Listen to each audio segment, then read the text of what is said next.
Welcome to Contractor Cuts, where we cover the good, the bad, and the ugly of growing a successful contracting company. Welcome back to Contractor Cuts. My name is Clark Turner. I'm Jared Flo. Thank you guys for joining us again. So this is week 2 of our 2-part series on estimates. Part 2. Part 1 last week, if you haven't listened to it, go back and listen to it. But it was talking about how we do desk estimates, intake to desk estimate, how we prep to, and it's not even an estimate, it's prepping for your site estimate. That's right.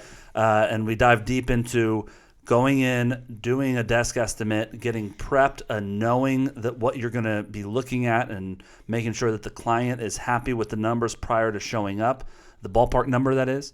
And so this week we're covering now how do we do the on-site estimate. This will be a little bit shorter probably, but when we look at this, we are picking up from last week of me and the other contractor are showing up next Wednesday.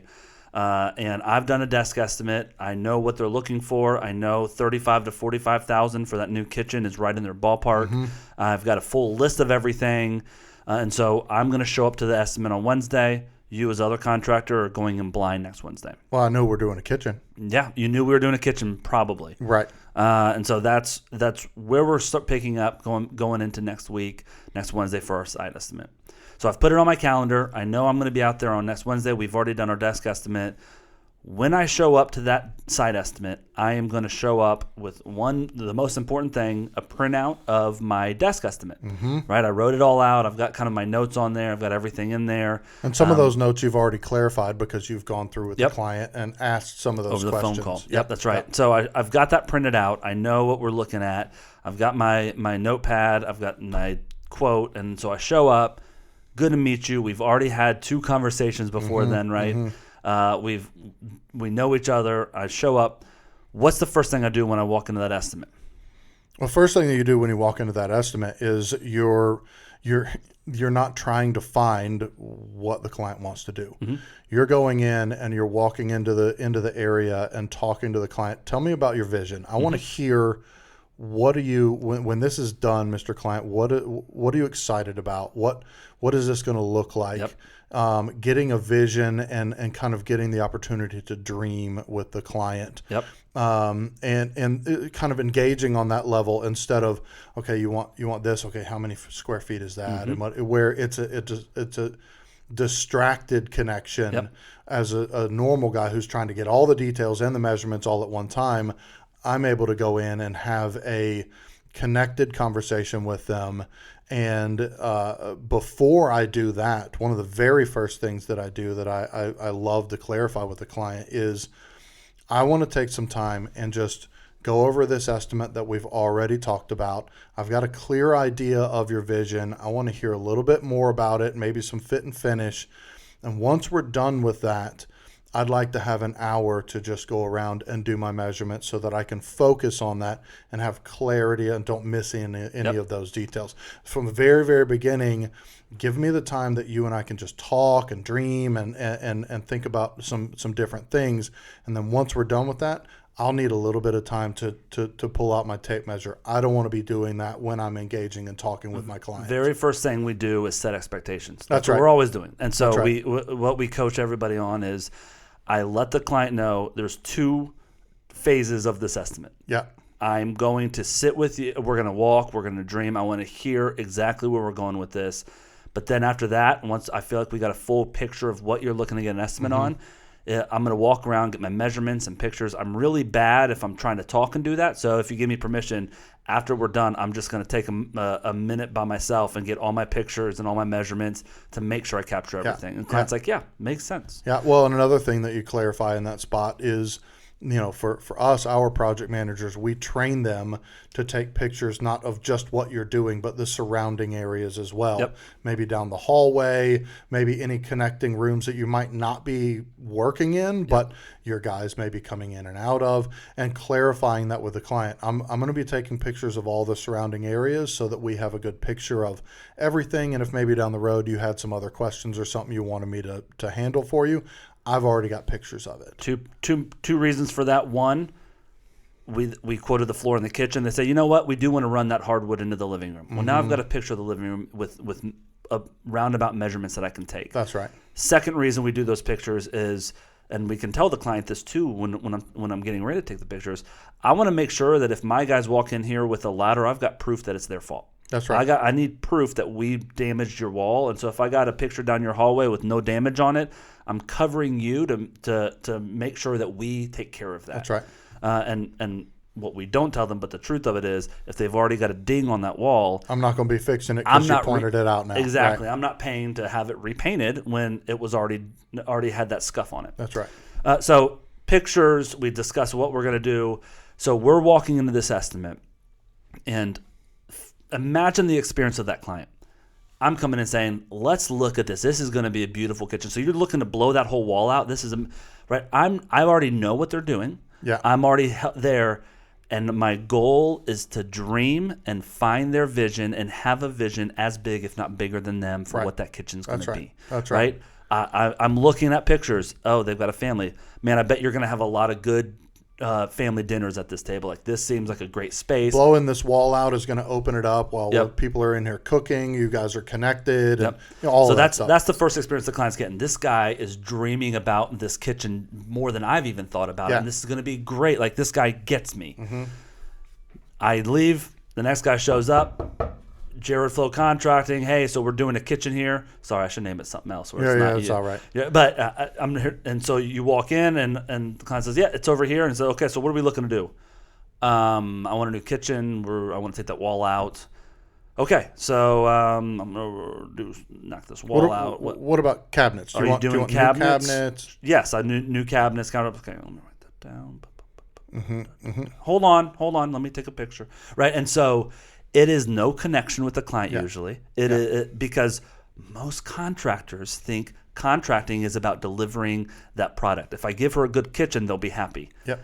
It's the experience of receiving that you're in charge of as a contractor. So the experience that they're feeling there is, this guy is literally a note taker. He's not engaging. He's extracting content from me. Yes, and that's it. That's it. We've already done that. That was done before when we were doing our desk estimate, and now I am here to refine my scope to make sure I've captured everything, to help think through things that they haven't thought through, and then gather all that information at the end. Yeah. And so the two experiences are totally different, and what we're going for is the first experience, the enjoyment of that estimate, the dreaming. When I'm about to spend $50,000 on my kitchen, I want to be excited about that. Yeah. I'm not spending that because I have to and I don't want to. I'm doing it because I'm really excited about this spend. It's probably the biggest spend I've ever had out of pocket. Right. And so I need to know that you're as excited as I am, as the contractor, or at least that your mind and heart are going to be into my project. Well, and also, to be able to have the freedom of, we've already got the skeleton of what this estimate's going to be. And now that I'm on site, I'm filling in the gaps. Yep. But I've got the freedom that I don't have to take down every detail.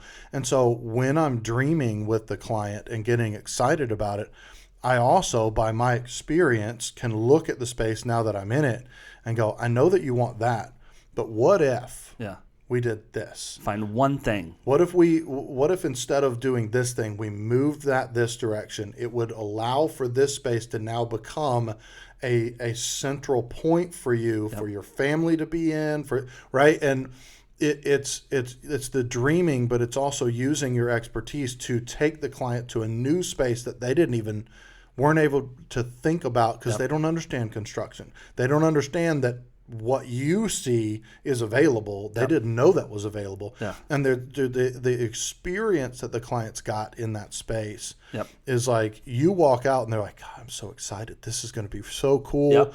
This guy knows what he's talking about. I love, the process is great. And they've got, if that's how the first part of this is, and they've got the process. This is I'm comfortable. I'm comfortable. Yep. That's right. Yep. That's right. And I tell you, more times than not, there's the other guy, Jared Flow Contracting, comes in and might be a little bit lower than what our price is. Right. Mm-hmm. Ours, it might be a little bit more. Sometimes it is. Sometimes it's not. But more times than not, we get chosen over that guy because they don't realize it, but what they're looking for is not to have a good finished product kitchen. They're looking for, I want to have a good experience in this too. Yeah. I don't want this to be such a headache. Every person I talk to is like, it's a headache to have your kitchen done. They're invading your space. And to have that experience on the front end helps them feel that comfort, a little bit of trust, and realizing this is a company that has a process that's going to help this be a better experience for me. If you can go in and come up with one new idea that they hadn't said. Oh, yeah. I don't care if they take it or not, and they say, I don't know if I want that. No problem. Just that you are creatively thinking about their space builds so much rapport. Yeah. So walking in, always, if you're not good at being creative with a renovation, no problem. Find a wall to knock out. Find a overhead garage door that you can make into the back wall so they can walk out onto their space. Push a side door to where we can have indoor-outdoor space. Whatever it is. Maybe we do an island. Maybe we do this. Maybe we did a hood vent that's coming out from the ceiling. Whatever it is, have a short list of things that you might suggest in a kitchen. Have a short list of cool things that you've seen in a basement. Have a list of, what if we did this? It doesn't matter if you do it or not. Have you seen a table with some built-in benches? You know, on the other side of your island. Let's look at the whatever. I saw we walked through your mudroom. What if we had like some hangers and some bench seating in the mudroom on the way in here? You might be upselling them, and you might land another $8,000 worth of work. But more importantly, they see you as being creative and caring about their space. They might say, I don't really want to do that right now. No problem. That's great. But they know that you are engaged with their project, and they know that your mind is here thinking about what's best for them. Well, I think the big piece of that is, I said before, what the client experiences with Jared Flow Contracting is that he's just extracting information from me and taking, right? Just by one simple, hey, what do you think if we did this, is giving. Right? It changes the stance of, I'm opposite sides of a table trying to get something from you to us being on the same side of the table. Right? I'm advocating for, I want this to be great for you. Let me give you some ideas that I think might be great for you.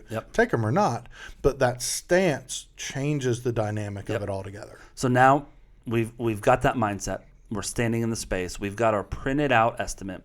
I'm going to start at the top. I've got a demo line. What here have I not thought about with demo? Because I've already put some brain power behind that line. I'm also going to say, okay, I put $5,000 for demo. Let me try and refine this. And this is where I really start diving into, kind of like we talked about last week, how many people for how many days, how am I going to price this? And I'll start spending more of that time in my brain right now or afterwards, but trying to understand, all right, is this number accurate? Did I capture everything? Oh, you know what? I didn't realize that we're going to have to use really small dumpsters because it's this small windy road driveway to get up here, and I can't get a huge truck back here. So, hey, I know we budgeted for 2 dumpsters, but haul off is I'm going to have to have a truck haul it off, which is going to be a lot more expensive. I'm thinking through every line item with a second set of eyes, which is my own, but a second time. So that's the demo line. The next line, let's look at the cabinets. Hey, you said the mid-grade. I brought some pictures on my iPad of the mid-grade. What do you think about that? And so I'm walking line by line, refining each one. I get to the electrical, and I knew that she wanted can lights. Well, I'm looking. There's some outlets that are hanging down from underneath their cabinets. Are you looking to get under cabinet lighting here? Well, I didn't get that on this estimate. So let me go ahead and put that down on this estimate. That's going to change the electrical line by at least $2,000 because of the materials. We've got to run a dedicated line. We got to do whatever the reasons are. I need to let the client know when their price is changing from the desk estimate. It is so important to have those conversations in person or before they get the estimate. I can't have a desk estimate at 35. We talk through the stuff and say, sounds good. I go home and they get the site estimate comes in at 55. Right. And they're like, whoa, bait and switch. Yeah. No. 100%. When you leave that estimate, they need to know around about what numbers are going to go up and be aware and ready to hear that conversation. So if you're saying, that's going to be extra, if we did put that back door in and widened it, that's an $8,000 project. So is that what you're interested in? Is that within the budget, or should we just not even talk about that? Right. Talking through those things on site and letting them know when prices are going to change is so important. Up and down too, because there are sometimes you get in and you're like, I budgeted X amount for a demo or dumpsters, and you realize, you know what, I've overdone it. I put $3,500 on the dumpsters and the demo. I don't need that. That's I overdid it on that, and I can take that down. And a I little bit. usually do that when I get back and I write the desk estimate. I'm not going to on-site tell them I'm dropping my price. Sure. But if I go away and I write up the desk estimate and I can justify, I'm like, yeah, I can drop this down some. Yeah. How much trust are you building with the client to say, hey, I got your estimate together. It's actually lower than our desk estimate. Right. What? Yeah. Wait, you're lowering the price Yeah. for me? Right. Yeah. And so I like to verify where I can look at my numbers, make sure instead of being on site. On site, I like to do when prices go up. I mean, obviously, if we're cutting stuff out and trying to figure out how to get them down to 30 instead of 40, Right. I might talk through pricing dropping at that point. But yeah, so on site, we're walking line by line through the job that I've already got written out. I've also got all my headers in there so I can remember, cleaning. Let's talk about cleaning. So my cleaner does this. We don't clean the whole house, but I want to clean the space that's exposed. So that means this living room and this sunroom is all going to be cleaned. But just so you know, dust is going to travel. And so there'll be some dust upstairs. So I'm just letting you know about that. If you want us to do a full house cleaning, it's a couple $100 more. It's not that big of a deal. Should we go ahead and put that down?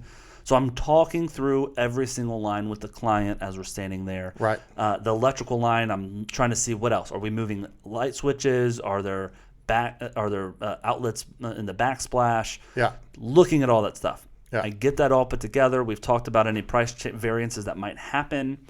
I have it all completed. I said, great. Anything else you want to add to this that we haven't talked about yet? No, I think we've covered the whole thing. Great. I'm going to go around. I'm going to get all my measurements and all my pictures. If there's anything else that you need to talk to me about, I'll circle back to you before I leave. Yep. That statement means don't bother me. Mm-hmm. So you say, great. I start pulling out my tape measure. I'm measuring up the countertops. I'm counting up my cabinet. Hey, while you're standing here, I was thinking about. Great. Okay. Hold on one second. Let me write this number down. I'll pause on this. I'm really bad at doing two things at once. So give me that question again, and then I'll get back into what I was doing. Right. Right. Oh, okay. This guy don't want me to talk to him. But I'm not saying, hey, leave me alone. Right. I'm saying, hey, I'm really not good at doing two things at once. So talk to me about what your question was, and then I'll get back to what I was doing. Yeah. Oh, sorry. No, we'll talk about it then. Great. I'll circle back. Let me finish these measurements. And so I get all my measurements. I'm writing everything out. I'm focused on making sure I capture everything that we just talked about. I'm now taking all my pictures, and I circle back. Client, just wanted to let you know I'm all done here. Anything else that we haven't covered? No. Great. Now I'm setting the expectation of the next contact. Yep. Every time the client needs to know what's coming next. What's coming next. So at this point, all right, Mr. Client, it's Wednesday today.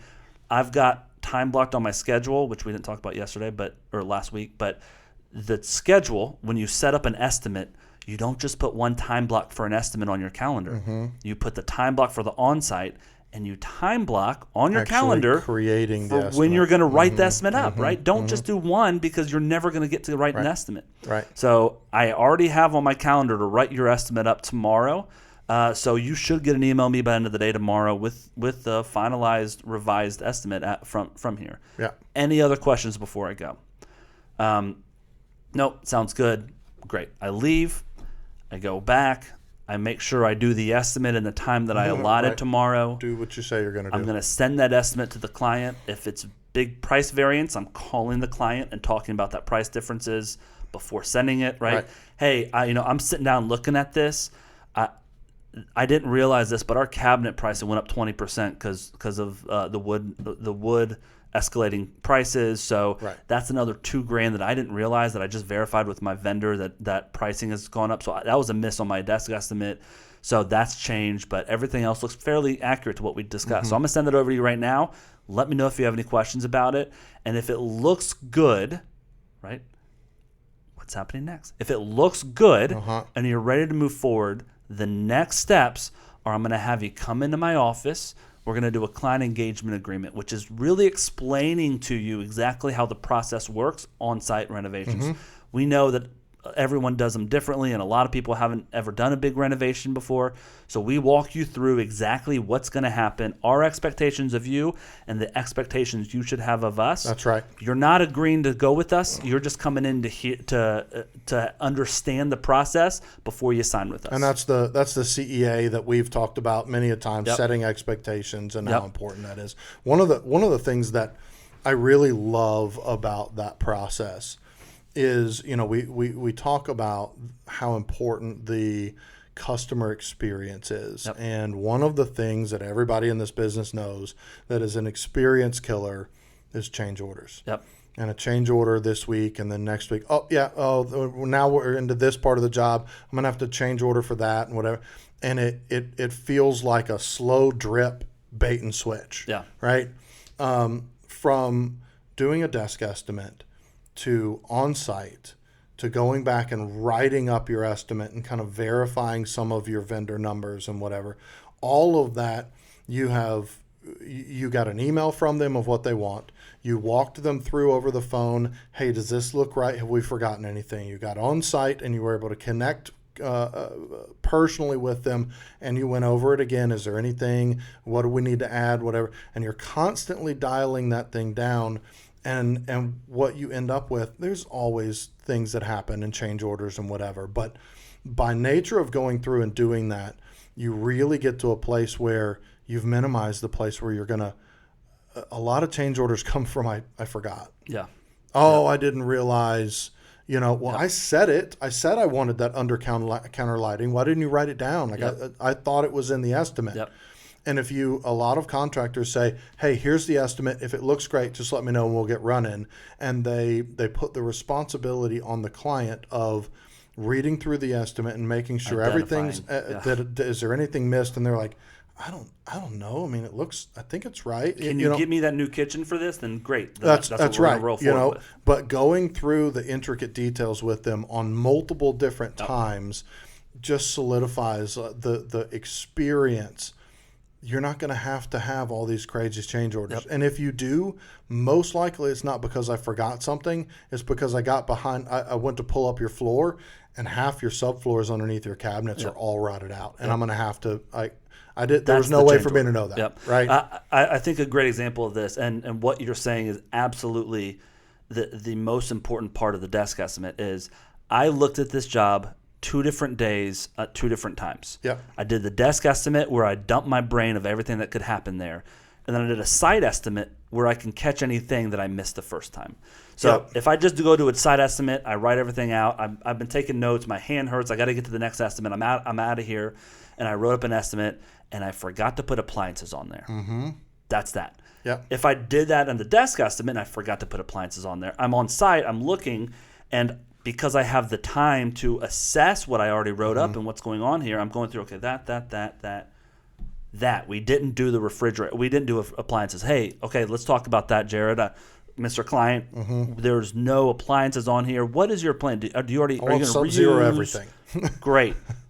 We can do that, right? And so I'm identifying we didn't have that on the scope. We didn't talk about it on our phone call during the desk estimate. We just want to know, are you reusing your appliances? Do you want a whole new appliance package? I mean, we can get new appliances from $3,000 to $20,000, right? Depending on what you're looking for, right? And so the second look at it, I'm gonna catch stuff, and that's what you're talking about. Now, my finalized estimate will probably be more expensive than Jared contracting because he didn't catch the appliances. Right. So what I say to my clients when I'm sending them after I did the on-site, I built out their estimate. I give them a call about, I'm sending you this estimate. It's finalized. Let me know if you have any questions. It's pretty accurate to our original numbers. But just so you know, if there's any other bids that you see that are lower, let me know. I'd love to chat with you. We spend a lot of time making sure our estimates are accurate, and so sometimes our competition comes in below us. And I don't want you to feel like we've bait and switched you. Yep. And so we try to dial in our numbers so that we're not just coming after you for extra money for weird things that we forgot about. Yeah, we pride ourselves on not doing a lot of change orders. We do not like change orders because that is money that you weren't planning to spend, and that's going to give you a bad experience with our company. And so I don't want to do that. But at the same time, we often capture more than the competition, and so our prices are going to be a little higher because we are not going to have that change order for the appliances because I caught it. Right. Let's go apples to apples if you think our prices are, and again, I'm not doing this on the front end conversation, but if they come back and say, hey, you're just a little high, that's where I have that conversation. That I got another bid at $25,000, and I say, sir, I know what you're looking for from our experience together in the kitchen, And I am very concerned that you think that someone can deliver the level of quality you're looking for $25,000. Right. 35 is absolutely as cheap as I can get you to the level of quality we've talked about. And if you want to go with 25,000, I understand, but I just warn you, look out for change orders, and it end up costing you 45,000. Right. Because I'm very concerned at a $25,000 kitchen for everything we talked Well, the about. other contractor forgot the appliances. We got them covered. They realize into the job that they forgot the appliances. Yep. They run a change order for, hey, I'm going to need $5,000 more to change out all your appliances. They get the approval. They order them. They realize appliances are 8 weeks out. Yep.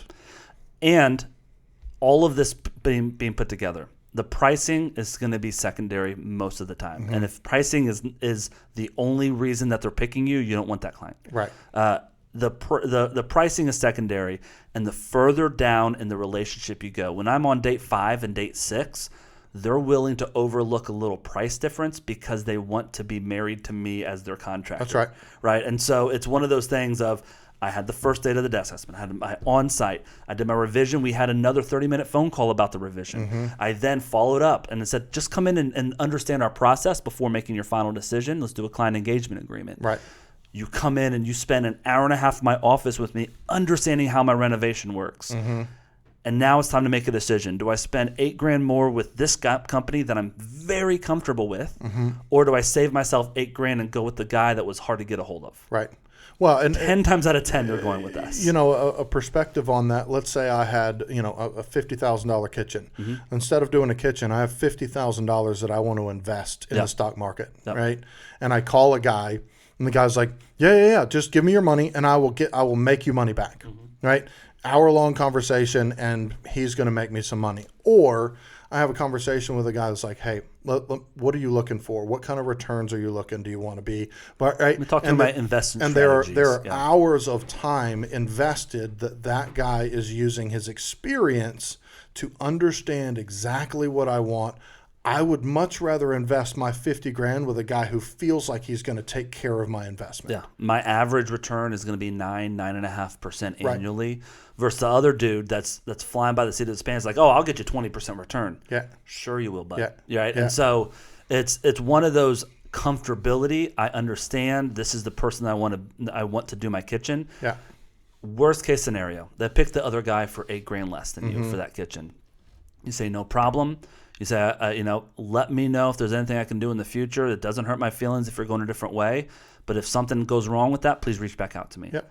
And in my software, I'm going to go put this job on hold for 1 month because they said they want to start in 2 weeks doing the renovation. Yep. In 1 month, I'm going to have that job pop back on my screen. And when that does, I'm going to follow up with the client and say, "Hey, just checking in on that kitchen. How's it going?" Yeah, I'm 2 weeks in. I've already got $8,000 worth of change orders. I've given the guy a $10,000 check and haven't seen him since. Yeah.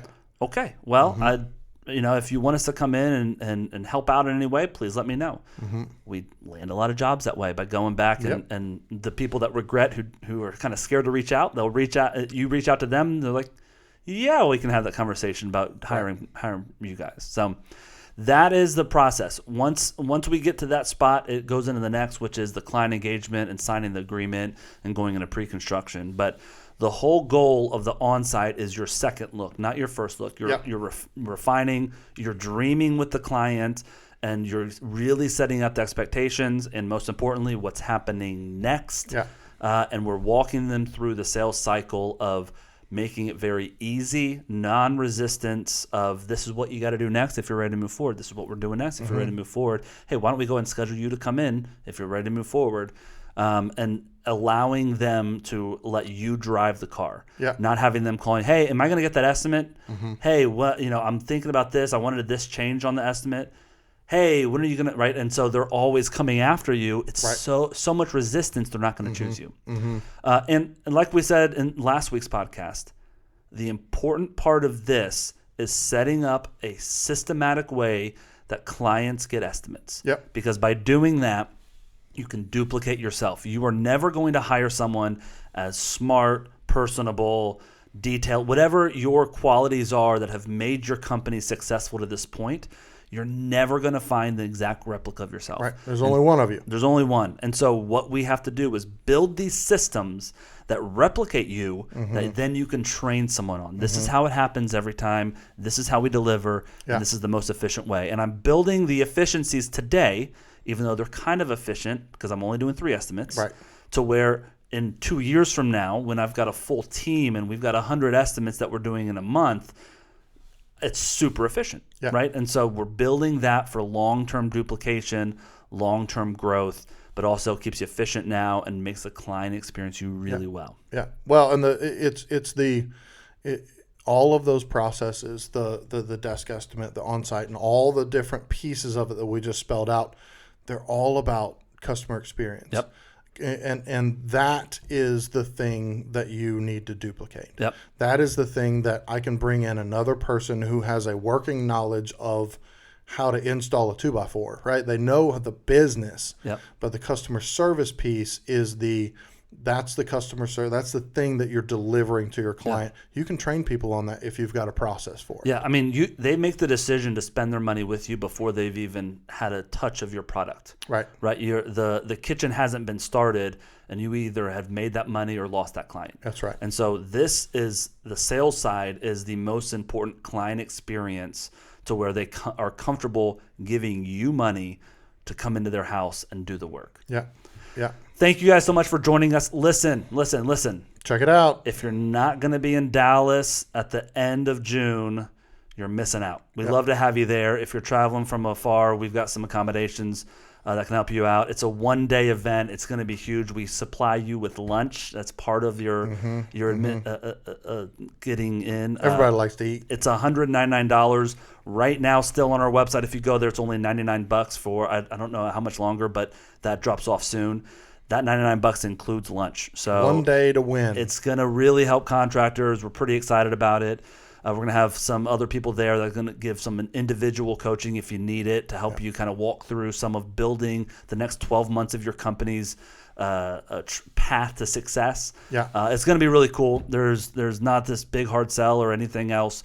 Obviously, we've got a software. If you want to use our software, great. If you come to this event and you're just not into software yet or not going to use it or on a different one, no problem. Come, grow your company. We love to interact. You'll walk away from that event with a specific written down, here are the next things that I need to be doing with my company to start the next level of growth. And if you need a software, you don't have to get the full ProServe package. You can just buy our software. So we are a build your own a la carte company to where we don't want to sell you something that you don't want.